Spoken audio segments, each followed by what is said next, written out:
अखाड़ों में शस्त्रों का भी एक महत्व है। जब हम अखाड़ों में कल गए और वहां पर हमने साधु संतों से बात करने की कोशिश की तो वहां पर हर अखाड़े में एक धर्म ध्वजा लगी हुई है, साथ ही साथ कुछ शस्त्र रखे गए हैं। उन शस्त्रों के पास ना किसी को जाने दिया जाता है।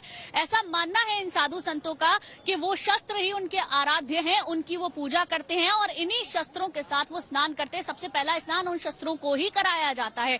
ऐसे अलग अलग 13 अखाड़ों की अपनी अपनी मान्यता है। चलिए अब आपको बता देते हैं, क्योंकि आज पहला स्नान है पौष पूर्णिमा के दिन, क्या इस स्नान का शुभ मुहूर्त रहने वाला है। हालांकि संख्या लाखों की है जो इस वक्त आ रही है, लेकिन एक शुभ मुहूर्त भी है, बता रहे हैं ज्योतिषाचार्य आशुतोष जी। सुनिए जरा।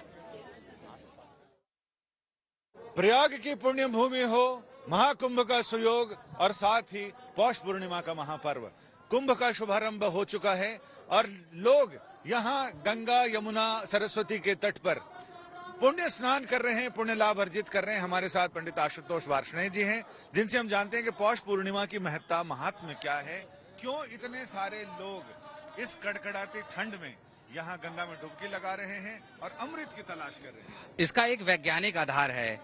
आज हम लोग संगम क्षेत्र में खड़े हैं, तीर्थों के राजा प्रयागराज में खड़े हैं, तो ये अक्षय क्षेत्र है। अक्षय क्षेत्र का मतलब E is equal to mc²।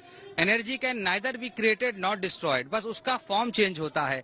तो आज जैसा हम लोग देख रहे हैं कि इतना जन सैलाब यहाँ पर उमड़ के आया है इतनी कड़कड़ाटे की ठंडी में, उसका एक कारण है। उसका कारण क्या है कि आज पौष पूर्णिमा है और आज महाकुंभ का प्रारंभ हो रहा है और ये जो ग्रह नक्षत्र हैं ये 12 साल बाद ऐसे लगे हुए हैं। और अगर चक्र की बात करें तो 144 वर्ष बाद ये पूर्ण महाकुंभ है, क्योंकि बृहस्पति की गति से निर्धारण होता है। और जैसा कि विज्ञान बताता है, man himself is a tiny solar system. जो करोड़ों प्रकाश वर्ष दूर जो ब्रह्मांड है, तो एक लघु ब्रह्मांड हमारे अंदर है। Man himself is a tiny solar system. यद पिंडे तद ब्रह्मांडे तत्पिंडे, यानी कि हम ब्रह्मास्मि, हम ही ब्रह्म हैं। तो हम लोग उसको जागृत करने के लिए, अपनी सोई हुई शक्तियों को जागृत करने के लिए संगम के त्रिवेणी तट पे आते हैं। ये अक्षय क्षेत्र है। क्यों? क्योंकि यहाँ पर 3 नदियों का संगम हो रहा है, तो उसके कारण ये अक्षय क्षेत्र बन जाता है। अक्षय क्षेत्र का मतलब यहाँ पर किया गया दान पुण्य, कोई भी कर्म जन्म जन्मांतरों तक संचित रहता है। जैसे आजकल चैट जीपीटी आ गया है, क्लाउड टेक्नोलॉजी आ गया है, तो हमारा डेटा कहाँ सेव होता है? क्लाउड टेक्नोलॉजी में सेव होता है। लेकिन ऋषि महर्षि बताते हैं, ज्योतिष शास्त्र ये बताता है कि 3 प्रकार के कर्म होते हैं। एक संचित कर्म होता है, एक प्रारब्ध कर्म होता है और एक क्रियमाण कर्म होता है। तो संचित कर्म में से जो इस जन्म में हमको मिलता है, प्रारब्ध कर्म होता है, जो हमारा भाग्य होता है। लेकिन भाग्य को हम लोग क्रियमाण कर्म यानी कि वर्तमान में कर्म करके एडिट कर सकते हैं। तो जितने भी लोग यहाँ संगम तट पे उपस्थित हुए हैं, जो दान कर रहे हैं, स्नान कर रहे हैं, पुण्य कर रहे हैं, उनकी कोई ना कोई एक मनोकामनाएं हैं। जिसकी मनोकामना नहीं भी है तो वो आज मोक्ष की डुबकी लगाएगा, क्योंकि पहली जो डुबकी है वो मोक्ष की डुबकी है, निष्काम होके। तो तीर्थराज प्रयागराज की ये महिमा है कि गंगा मैया सबकी मनोकामनाएं पूर्ण करती है। जो यहाँ जिस मनोकामना से आएगा वो पूर्ण होगा। राजा हर्षवर्धन से लेके बड़े बड़े यहाँ दानी आते थे, वो यहाँ पर दान करते थे। उसका कारण यह है कि यहाँ किया गया दान समाप्त नहीं होता। अभी मकर संक्रांति पे तिल का दान होगा।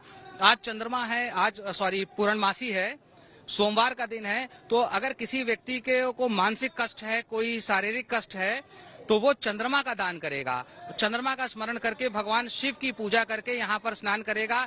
कम से कम आज चावल का दान करना चाहिए, चीनी का दान करना चाहिए, दूध का दान करना चाहिए, सफेद वस्तुओं का दान करना चाहिए।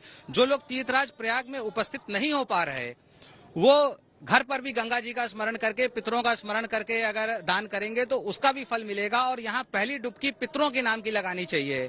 आज हम लोग जो भी हैं वो अपने पूर्वजों के कारण हैं। यहाँ पर 33 कोटि देवता उपस्थित होते हैं, तो पितरों की पूजा पहले होती है। तो एक डुबकी अगर हम लोग पितरों की लगाएंगे इस महाकुंभ में, तो पहले हमारे पूर्वज तर जाएंगे, जिसके लिए बड़े बड़े यज्ञ अनुष्ठान करने पड़ते हैं, गया जाना पड़ता है, पिंडदान आदि करना पड़ता है।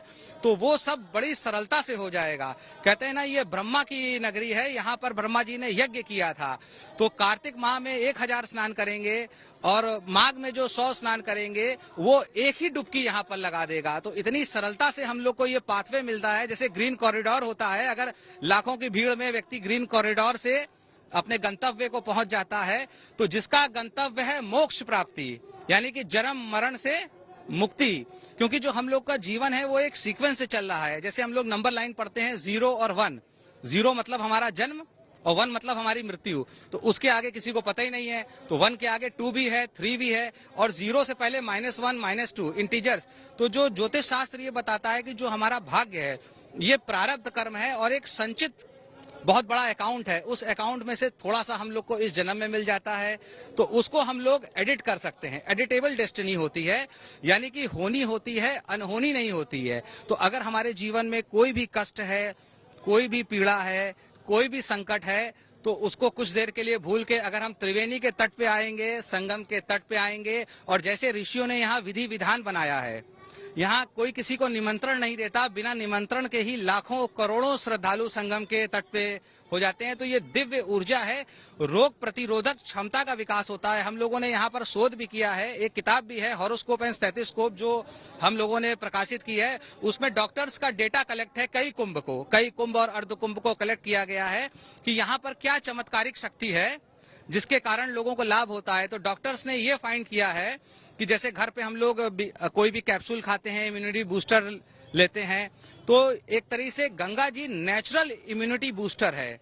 जब हम त्रिवेणी के इस दुर्लभ संयोग में स्नान करते हैं, दान करते हैं और जो विधि विधान का पालन करते हैं, तो ऑटोमेटिकली इम्यूनिटी बूस्टर यानी कि रोग प्रतिरोधक क्षमता का विकास होता है। तो यहाँ की जो एक डुबकी होती है, या यहाँ से आज कल्पवास प्रारंभ होगा इस पूर्णमासी से, तो कल्पवास के कारण क्या होता है, 1 महीने का कल्पवास जो होता है माघ में, वो 11 महीने व्यक्ति को एक्टिव रखता है, चुस्त तंदुरुस्त रखता है। और जो महाकुंभ में कल्पवास करेगा तो वो 12 साल की ऊर्जा एक ही साल में एकत्र है।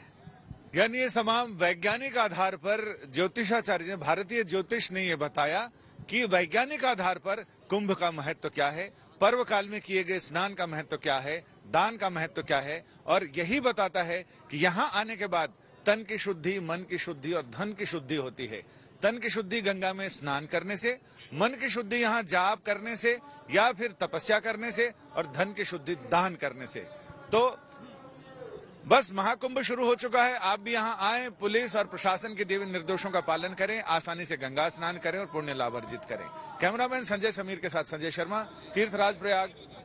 आज के शुभ मुहूर्त के बारे में तो आपने जान लिया, लेकिन इस वक्त प्रयागराज की जो छटा है वो इस वक्त सबसे अलग नजर आ रही है। मेरे साथ में बहुत सारे आस्था से जुड़े श्रद्धालु हैं जो अपने मन में आस्था लेकर आए हैं। कहां से आए हैं ये भी जानेंगे, साथ ही साथ इनके मन में कितनी आस्था है वो जानेंगे। कहां से? ललितपुर उत्तर प्रदेश। मैं रामपुर उत्तर प्रदेश। पुरुलिया, जयपुर, गढ़ जयपुर, रामपुर उत्तर प्रदेश। मैं रामपुर उत्तर प्रदेश, राजेश कुमार। ये चाहे कहीं से भी आए हो, आस्था एक ही है, भगवान भोले शंकर की तो एक जयकारा हो जाए। बुंदेलखंड में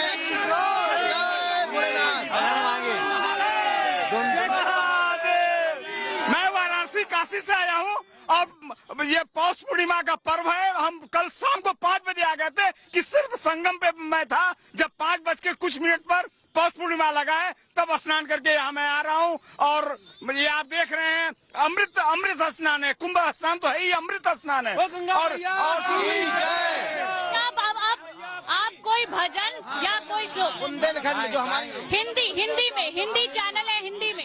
हाँ, हम ललितपुर जिले से हैं, पुरुलिया से हम। हरि ओम के लिए हम बोल लो, तुम ही बोल लो। अरे बोलिए। शुक्ल यजुर्वेद का ये पुरुष सूत्र है। हरि ओम मां सहस्र शीरेखा पुरुखा सहस्राक्ष सहस्रपाद स भूमि गुं सर्वतस्पर्शाते दशांगुलम पुरुष वेद गुं सर्वं यद्भूतं जच भाव्यम उतामृततो शेषानो जधन्येनातिरोहति। तो देखिए, ये आस्था हर तरफ नजर आ रही है, वेद मंत्र उच्चारण यहाँ पर चल रहा है, भक्ति भाव में लोग डूबे हुए हैं और ये आस्था इसी तरीके से 45 दिनों तक प्रयागराज में जारी रहेगी। वक्त एक छोटे से ब्रेक का हो गया है, ब्रेक के बाद भी ये महा कवरेज लगातार